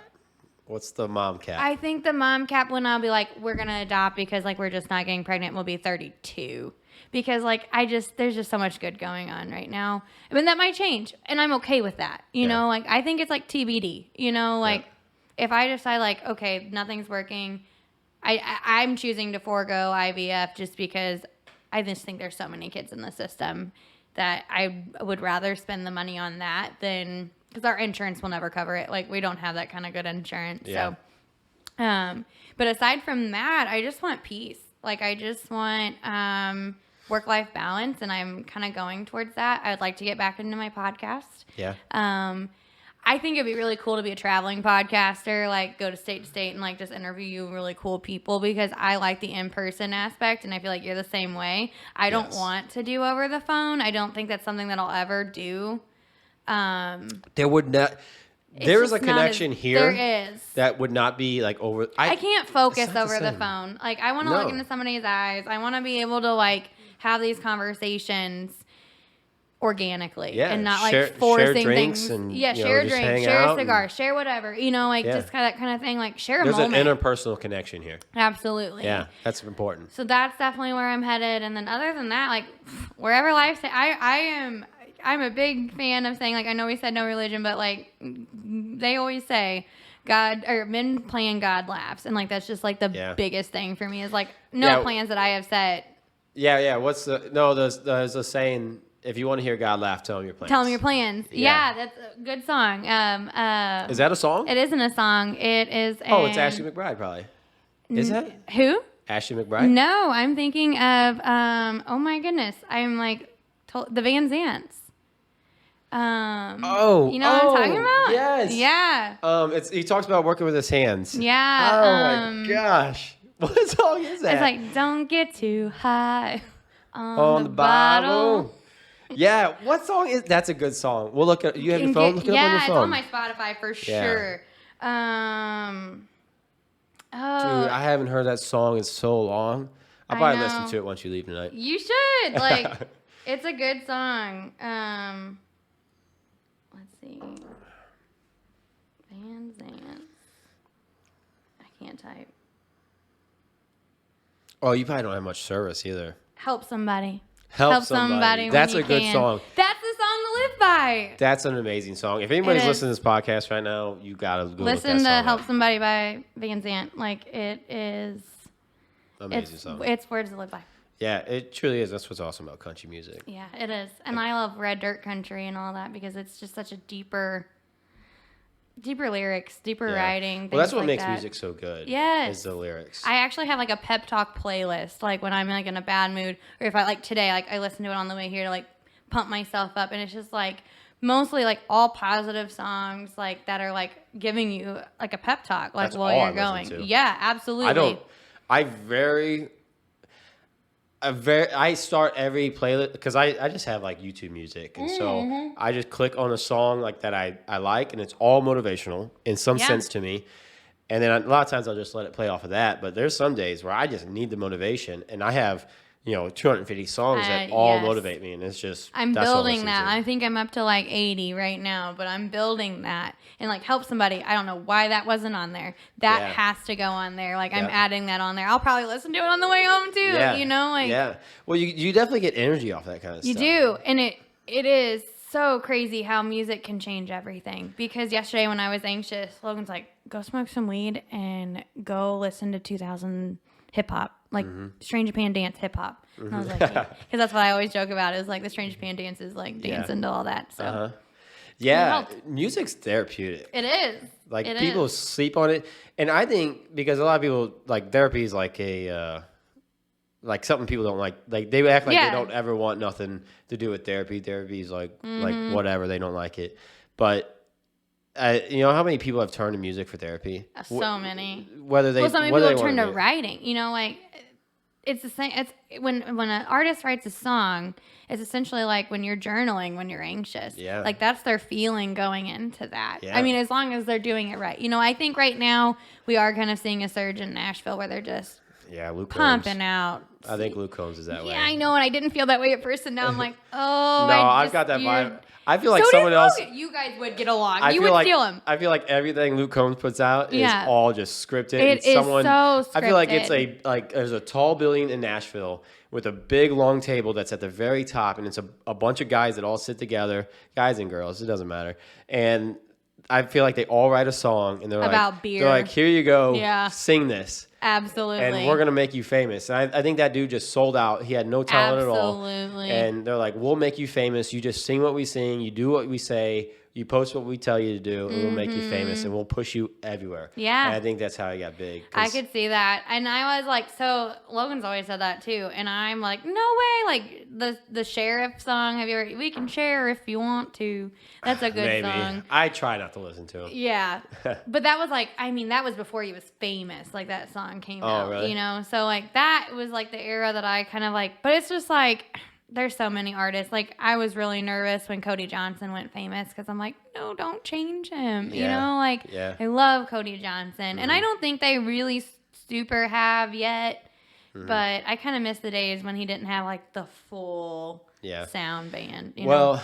Yeah, but I think the struggle is what makes everybody so good. Because I'm a big fan of MGK. Yeah, and a lot of people aren't. A lot of people hate me for it. I don't listen to his music a whole lot, but I do watch, like, I follow him on TikTok and watch interviews with him. I think he's a great actor. Well, dude, he's so such talented. A good actor. Oh my gosh, in The Dirt, we have watched The Dirt 12 times. Yeah. Every time, used to, when it came out, anytime I was drinking, I'm like, put The Dirt on. Really? We've read the book, everything. Yeah. So good. Like, he's just an exceptional actor. I remember this dude when I was in high school, and he was playing the Blue Note in Columbia, and it was just this little bitty freaking show, and he met everybody after it, and he made his own CDs, his own cases, and he would slide the paper in the front, and he was giving out little CDs to everybody that was there. So I remember from an early day. Yeah. Like, that's the struggle. That's the hustle. And that's why he's so great. I haven't seen his documentary yet. Have you watched it? Yeah. Life in Pink. Is it good? I haven't finished it. You haven't finished it? Dude, okay. I don't like TV at all. I don't usually, yeah. My TV in my living room, I have a TV in my living room, hasn't been plugged in for 6 months. Swear on my life. Like, it's just there for, I don't even know why it's there. Yep. Like, I don't come home and watch TV, period. Like, I come home. If I don't have something to come home to do, I'll stay at the gym. Yeah. Most of the time I'm either working at the gym, but yeah, I like working. Yeah. Like, it gives me satisfaction, it gives me fulfillment, and I don't know. I don't know why I like it so much. Absolutely. But I really found my happiness in it, and so that's what matters. Yeah. Like that's where I'm at. Yeah. I'm like, I'm getting paid. Absolutely. I'm making a living. I'm helping other people in their lives, and at the end of the day, if it's making me happy and I'm surviving off of it, I'm going to keep doing it. Absolutely. I Screw agree. it. I agree. Should we wrap this up? We should. Yeah. Okay. Can I get you to do one thing? Yeah. I need you to sign this. How funny. So now you have to come on my podcast so you can sign our flag in our bar where I do my podcast, because we also have a sign. Really? Yes. So I didn't get, there's a Sharpie right here. Okay. So it was I think it was my 4th episode in, and write my business on there, or what? Write your business on there, and then write your name on there. Sign your name on there, or however you want. Whatever, do whatever you want. But yeah, I was like 4 podcasts in, and I just started like looking at this banner, and I realized I have all this real estate on here. Why don't I have these people start signing it? And so I'm hoping I can keep this podcast going. I hope I can get some more people in, and I hope this thing is just, I can fill it up and it just looks like someone that's tatted up from head to toe. Yes. And then wherever I go, if I move, because I guarantee I'll move. I ain't gonna have this house forever. And just bring it with you. I'm gonna bring it with me. Yeah. And just be memorabilia one day. So, all right. Well, thank you so much for having me on the podcast. I think it went great. Seems like everything's still recording. Yeah. We went an hour and 40 minutes. Heck yes, we did. That's pretty good. I think it's my second longest podcast. I know. So, me and Sammy were talking about it, and she's like, I think his podcasts are pretty long, Kaitlin. I was like, that's fine. I can talk. Yeah. Like, I can talk Some people are so worried, and I'm like, nah. No, it just happens so organically. Like, yeah, it really does, especially when you have the right person. Yeah. And you always know when it's like getting stagnant. You're like, all right, we should probably wrap it up. Yeah. All right. Well, thank you for coming on. Yeah, absolutely.